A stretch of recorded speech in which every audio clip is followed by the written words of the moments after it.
오늘 하나님의 위로와 긍휼이 함께 예배하는 여러분의 삶 가운데 임하기를 간절히 소원합니다.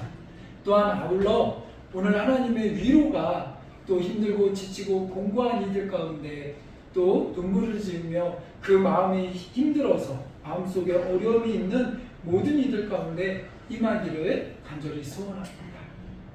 오늘 본문에서 하나님이 이스라엘 백성들을 위로하신다라고 말씀하십니다.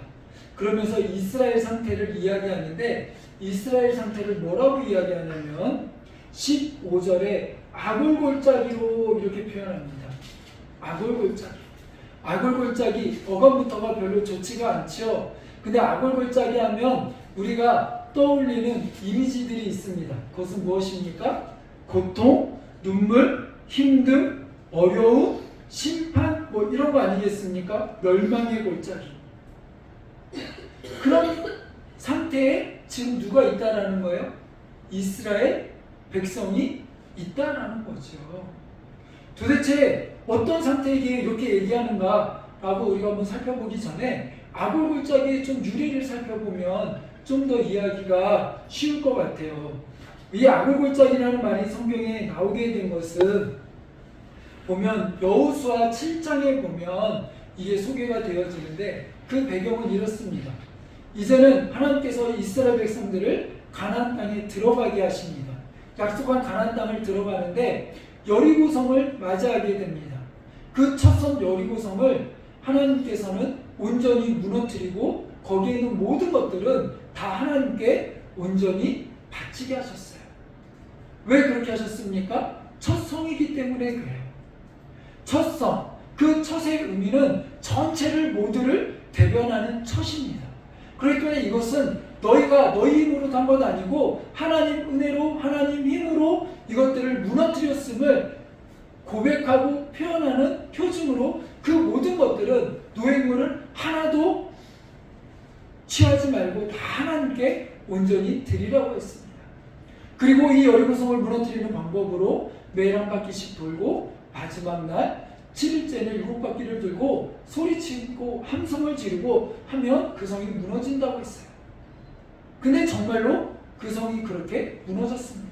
하나님이 약속하신 방식대로 하나님이 약속하신 말씀대로 그 성은 무너졌어요.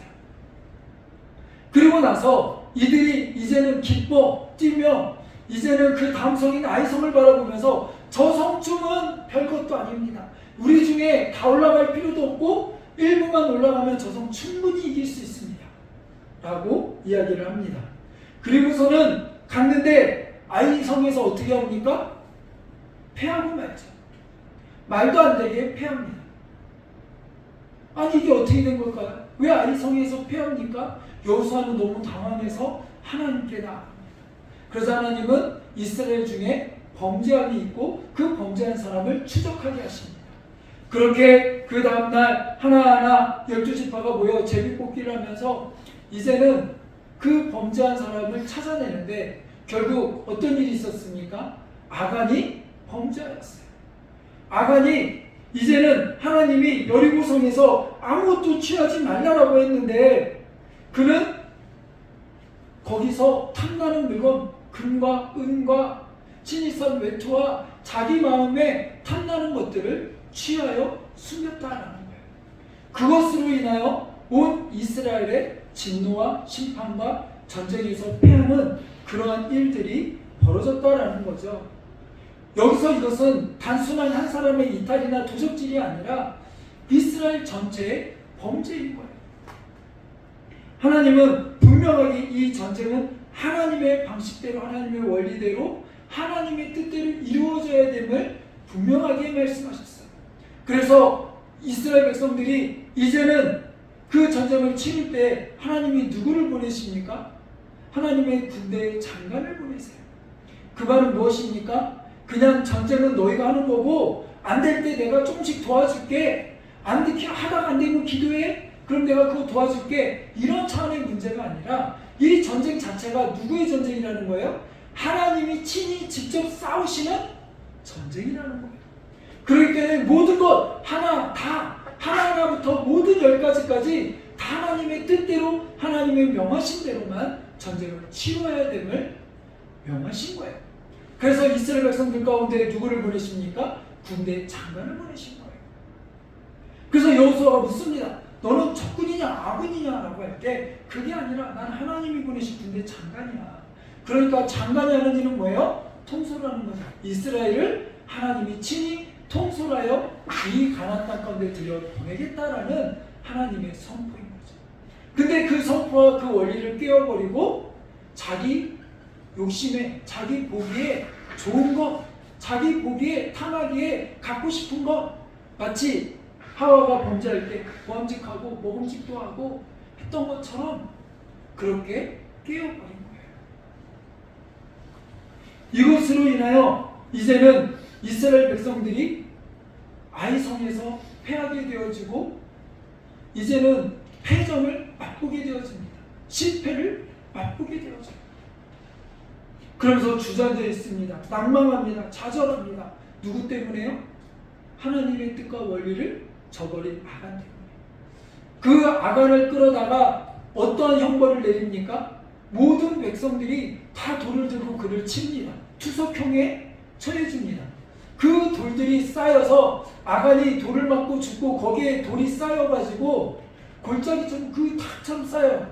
그리고 그것을 뭐라고 그럽니까? 아골 골짜기라고 하는 거예요. 그러니까 아골 골짜기는 하나님의 뜻을 저버리고 하나님의 뜻을 버리고 그 마음에 하나님 두기를 싫어하는 우리 안에 탐식과 탐욕과 내가 주인 되려는 그 마음에 그 본질이 드러나 있고 그것이 그 안에 담겨져 있는 거죠. 그것이 바로 아골 골짜기의 유래입니다. 근데 하나님이 이스라엘 백성들을 향하여 뭐라고 이야기합니까? 아골 골짜기다 이렇게 표현해요. 왜 이들을 향하여 그렇게 이야기합니까? 우리가 호세아서를 읽다 보면 계속해서 반복되어지고 호세아서의 신명이 무엇입니까? 이스라엘 백성들이 하나님을 저버리고 하나님이 많은 은혜를 주시고 긍휼을 주셨는데 그 긍휼과 은혜를 가지고 어디로 갑니까? 이방신을 섬기고 하나님이 부어주신 은혜를 가지고 이방신을 섬기고 바알을 섬기고 아세라를 섬기고 그런 아주 잘못된 불신앙의 불의의 모습을 가지고 있었다라는 거죠. 그 마음에 하나님 두기를 싫어했다라는 거예요. 그러기에 하나님은 그런 이스라엘 백성들을 향하여 아골 골짜기와 같은 모습이다라고 이야기하는 거예요. 그러니 그 모습이 얼마나 형편없고 얼마나 하나님 앞에 진노 가운데 심판 가운데 있는지 알 수 있습니다. 그래서 성경에도 보면 우리가 14절부터 봤지만 오늘 본문을 그 위에 10절에도 보면 이렇게 이야기합니다. 이제 내가 그 수치를 그 사랑하는 자의 눈앞에 드러내리니 그를 내 손에서 건져낼 사람이 없으리로다. 수치를 다 드러낸대요. 수치는 무엇입니까? 부끄러움 아닙니까? 들키고 싶지 않은 그런 것 아닙니까? 그런데 그 모든 것들을 그 수치들을 다 하나님께서 드러내시겠다라고 이야기합니다. 그러니 그 수치가 드러날 때 얼마나 수치스럽고 창피하고 얼마나 고통스럽겠습니까? 11절에는 이렇게 말씀하십니다. 모든 절기와 명절을 폐하겠다라고 말씀하세요. 이스라엘에게 있어서 명절과 절기는 무엇과 연관이 되어 있습니까? 그냥 갑자기 절기가 되어서 이들이 지키는 게 아니고 이스라엘이 가나안 땅에서 나오면서 애굽에서 나오면서 가나안 땅으로 가기까지 하나님께서 어떻게 그들 가운데 행하셨는지 그들에게 어떠한 은혜를 베푸셨는지 그들 가운데 하나님이 친히 개입하셔서 어떤 놀라운 은혜를 부어주셨는지 그거를 묵도하고 기념하고 또한 그의 자손들에게 후손들에게 알게 하기 위하여 잊어버리지 말라고 그것을 절기로 지키며 나아가는 거예요. 그러니까 절기 가운데에는 교육적인 의미도 있지만 하나님이 행하신 놀라운 은혜와 긍휼이 묻어져 있는 거예요. 그것을 고백하는 거예요. 하나님이 이렇게 우리를 구원하셨다.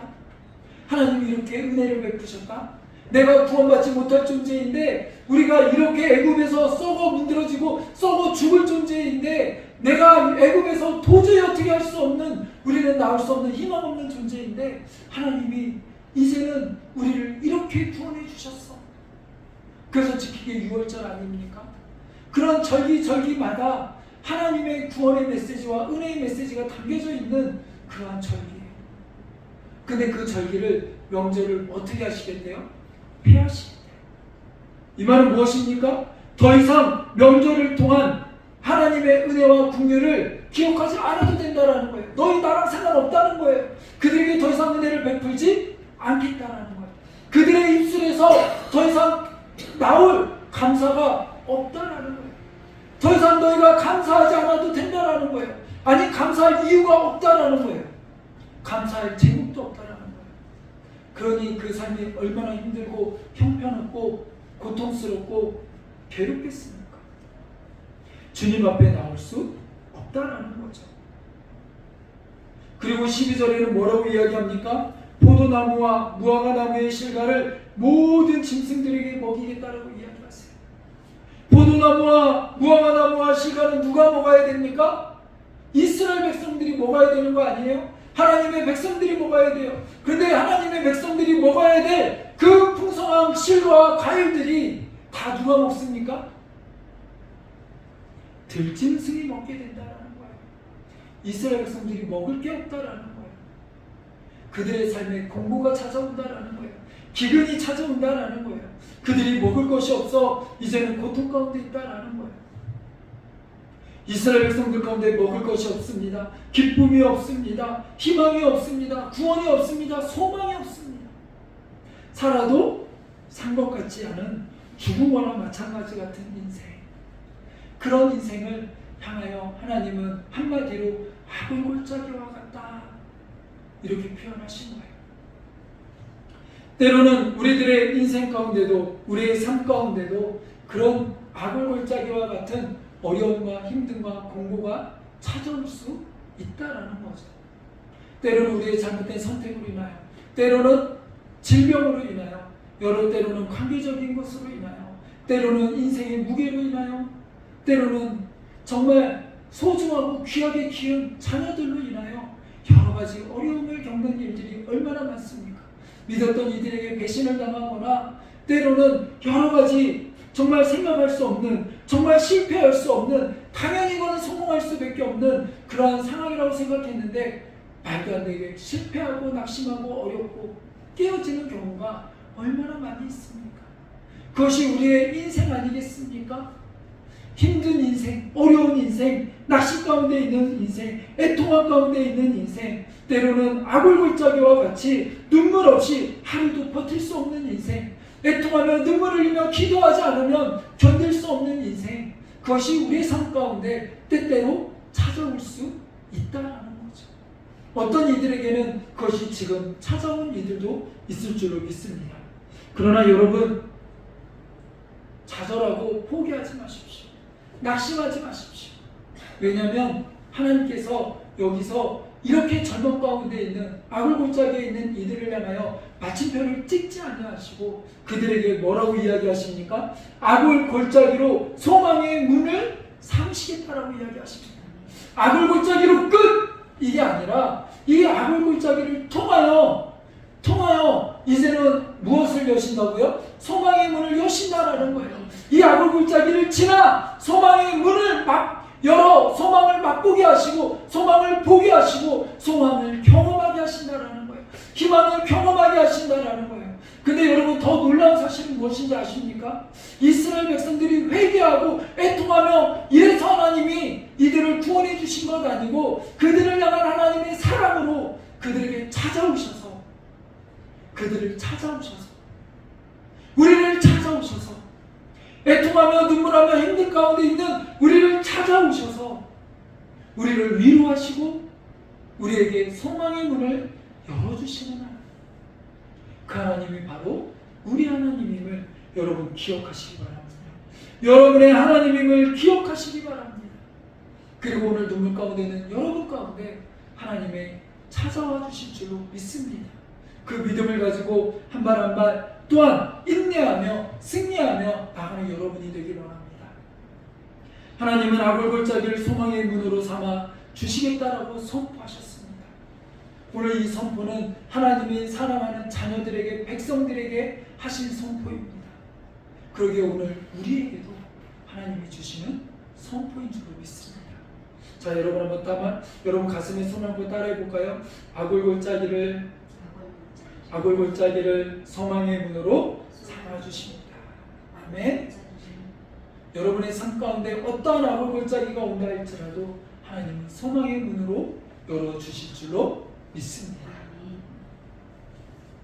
그래서 전에는 저주요, 고통이요, 심판이요, 눈물밖에 할 수 없고 주저앉을 수밖에 없는 우리의 인생이지만 이 인생이 소망으로 바뀔 줄로 믿습니다. 희망으로 바뀔 줄로 믿습니다. 그 입이 열어 이제는 애통하는 입술이 아니라 찬양하며 감사하며 기뻐하며 이제는 다시 우리 가운데 절기를 회복하시는 하나님의 놀라운 축복이 임할 줄로 믿습니다. 하나님은 어떻게 이렇게 이스라엘 백성들에게 소망으로 문을 열어주신다라고 말씀하십니까? 어떤 소망을 주신다라고 이야기하십니까? 오늘 하나님께서는 우리에게 무엇이 되어주신다라고 말씀하시냐면 신랑이 되어주신다라고 말씀하세요. 16절에 보면 여호와께서 이르시되 그날에 내가 나를 내 남편이라 일컫고 다시는 내 바알이라 일컫지 아니하리라 말씀하세요. 자, 이 말씀은 무엇입니까? 이스라엘 백성이 범죄함으로 하나님 주신 은혜를 가지고 풍성한 하나님 주신 열매를 가지고 바알에게 가서 우상 숭배를 하고 아세라에게 가서 우상 숭배를 한 거예요. 하나님 주신 풍성한 재물을 가지고 그렇게 간 거예요.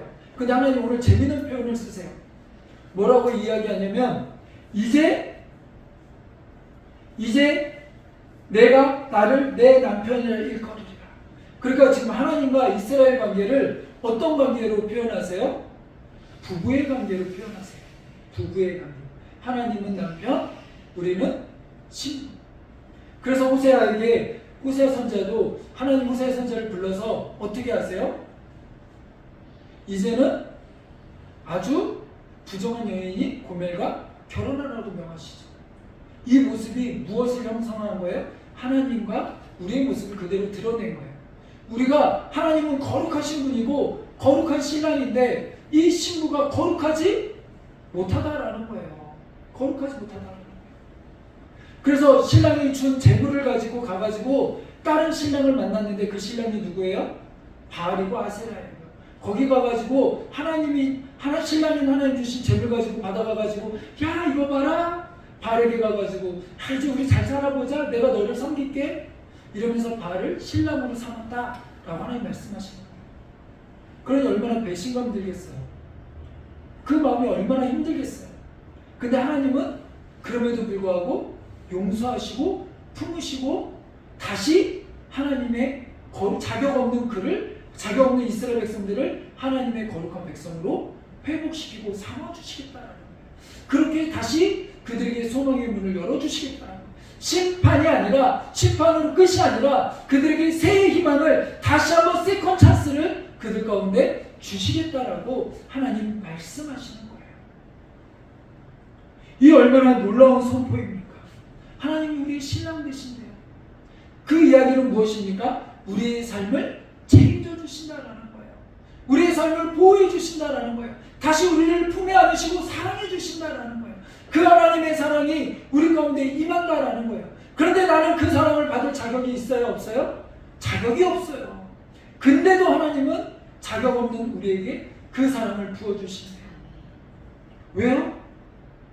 하나님이 우리를 사랑하시는 거예요. 포기하지 않고 우리를 사랑하시는 그 하나님의 사랑. 그 사랑이 오늘 우리를 향하고 있는 줄로 여러분 믿으시기 바랍니다. 그래서 오늘 우리 아까 찬양했죠. 그럼에도 불구하고 마음속에 어려움이 있고 마음속에 힘듦이 있고 주님 앞에 나아갈 수 없을 때 누가 먼저 왔어요? 내가 주께 나아갈 힘이 없어요. 자격도 없어요. 그런 형편도 안 돼요. 근데 주님 내게 먼저 오사 내 마음 만지시고 위로하시는 하나님. 그럼에도 불구하고 내가 받을 자격이 없음에도 불구하고 그럼에도 불구하고 하나님 찾아와 주셔서 어떻게 해요? 날 먼저 사랑해 주시는 하나님. 그 사랑에 이제는 우리의 삶을 걸고 하나님을 아버지라 부르며 나의 신랑이라 부르며 하나님께 나아가는 우리들이 되기를 간절히 소원하고 축복합니다. 그럴 때 우리의 모든 인생이 이제는 변하여 소망의 문으로 열릴 줄을 믿습니다. 악을 골짜기와 같던 우리의 인생이 이제는 기쁨으로 변하여 감사함으로 변하여 소망의 빗줄기로 인하여 새로운 출발이 일어날 줄로 믿습니다. 이것을 다윗은 여호와는 나의 목자라고 고백했고, 다윗은 하나님과의 관계 속에서 친밀함을 이렇게 표현한 거예요. 오늘 우리는 그 하나님과의 친밀함을 회복하기를 원합니다. 오늘 우리의 신랑 되신 하나님과 우리의 관계가 회복되기를 원합니다. 대면대면이 아니라 필요할 때만 찾는 하나님이 아니라 내 삶의 모든 것을 다 이야기할 수 있는 그런 삶이 되기를 간절히 소원합니다. 사소한 거 하나에서부터 우리의 삶의 중요한 비전까지 하나님과 함께 상의하며 함께 이야기하며 인격적으로 이야기하며 나가는 우리들의 삶이 펼쳐지기를 간절히 소원합니다. 그런 하나님의 이끄심 가운데 있기를 원합니다. 여러분, 그리고 더 재밌는 사실은 뭔지 아세요? 아까 악을 골짜기 이야기할 때 악을 골짜기의 유래가 어디서부터 왔죠? 아까 얘기했지만 아간의 범죄로부터 왔어요. 그죠? 그 아간의 범죄로 온 이스라엘이 다 처참함을 맛보게 되고 악을 골짜기의 두려움을 심판을 맛보게 됐어요. 근데 이 아간이 어디 지파입니까? 유다 지파예요. 근데 유다 지파에서 누가 나옵니까? 왕이 나오죠. 그 왕은 누굽니까? 우리의 구원자 되시는 예수 그리스도. 그분으로 인하여, 그 한 분으로 인하여, 이제는 그분의 십자가의 사건으로 인하여 우리는 모두 자격 없는 우리들이 구원함을 받는 놀라운 은혜를 입었어요. 그러니까 악한 사람으로 인하여 악을 골짜기로 변한 인생들이 이제는 예수님으로 인하여 구원의 십자가의 은혜, 하나님의 사랑으로 인하여 그 모든 것이 바뀌는 역사가 일어났다라는 거죠. 그렇기 때문에 우리는 원망할 필요 없어요. 불평할 필요 없어요. 하나님은 동일한 방식으로 한 사람을 통하여 우리에게 은혜를 주시고 구원의 역사를 베풀어 주시는 줄로 믿습니다. 그렇기 때문에 내가 누구 때문에 이 고생하지, 내가 누구 때문이지, 내가 누구 때문이지가 아니라 우리는 하나님 앞에 은혜 가운데 나가는 역사가 있기를 간절히 소원하고 축복합니다. 그분으로 인하여, 그 주님으로 인하여 오늘 우리의 인생은 새롭게 펼쳐질 수 있습니다. 우리의 인생은 웃음으로 바뀔 수 있습니다. 기쁨으로 바뀔 수 있습니다. 그것을 고백하며 나아가는 우리들이 되기를 간절히 소원하고 축복합니다. 저주가 변하여 축복이 되어지고, 슬픔이 변하여 기쁨이 되어지고, 죄가 변하여 화관이 되게 하시는 하나님, 오늘 악을 우리 변하여 소망의 문이 되게 하시는 하나님, 그 하나님이 오늘 우리의 신랑 되신다라고 말씀하십니다. 그 하나님을 기쁨으로 맞이하는 우리들이 되기를 원합니다. 마지막으로 또 하나, 하나님은 어떻게 우리에게 이렇게 소망의 문이 되시고 우리에게 새로운 길을 열어가신다라고 말씀하십니까? 20절에 보면 이렇게 이야기합니다. 20절입니다. 진실함으로 내게 장가들리니 내가 여호와인 줄 알리라. 그리고 더 이어서 여호와께서 이르시되 그날에 내가 응답하리라. 나는 하늘에 응답하고 하늘은 땅에 응답하고 땅은 곡식과 포도주와 기름에 응답하고 또 그것들은 이스라엘에게 응답하리라. 이제는 그동안 이스라엘 백성들이 먹지 못하고 맛보지 못했던 과일, 그 모든 풍성한 땅의 열매들, 그것들을 다 짐승이 먹어버렸는데 이제는 하나님이 그 모든 열매들을 누구에게 주시겠다라는 거예요? 이스라엘 백성들에게 주시겠다라는 거예요. 하나님이 약속하신 모든 것들을 응답하시겠다라는 거예요. 우리 안에 이제는 하나님이 너 기도하고 하나님께 부르짖고 간구하는 모든 것들을 응답하시고 모든 것들을 회복하시겠다라는 거예요. 그런 하나님의 긍휼, 은혜가 오늘 우리 가운데 임하게 하시겠다라는 하나님의 약속인 거죠. 그러니 이제는 우리가 그 응답을 기대하며 하나님께 나가는 우리들이 되기를 간절히 소원합니다. 우리의 신랑 되신 하나님 앞에 이제는 우리에게 긍휼과 은혜를 베푸시는 하나님 앞에 진실함으로 하나님께 나아가는 우리들이 되기를 간절히 소원합니다. 우리의 마음을 세상에 빼앗기지 아니하고 세상 헛된 것에 우리의 마음을 두지 아니하고 오직 하나님만 찬양하며 기대하며 주여하고 회복하시는 하나님을 바라보며 우리의 삶을 온전히 맡기며 나가는 축복된 인생이 되기를 간절히 소원하고 축복합니다.